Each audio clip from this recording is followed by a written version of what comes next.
Morning mga kamarites, andito na naman ang mga marites yung tindera sa tindahan. Ayan nga, dahil nga umulan na naman kagabi baha na naman ang tindahan ng mga marites nyo. Kaya ang mga marites nyo maraming lilinisin.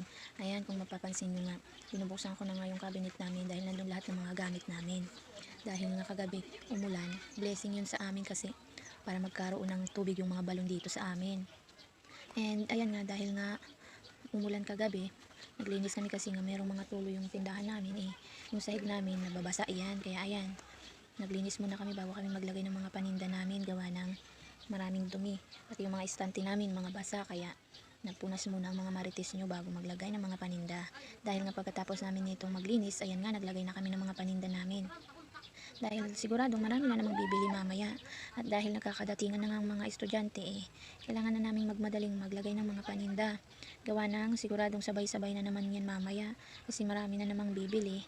Tapos naglalagay pa kami ng mga paninda namin. Kaya natatagalan kami minsan dahil nga may bumibili. Kaya ayan nga, dahil wala pang bumibili, maglalagay muna kami ng mga paninda namin para matapos ang mga marites nyo. Para mamaya wala nang gagawin ng mga marites nyo at uupo-upo na lang, pahaya-hayahay na lang dahil tapos na ang trabaho ng mga marites nyo.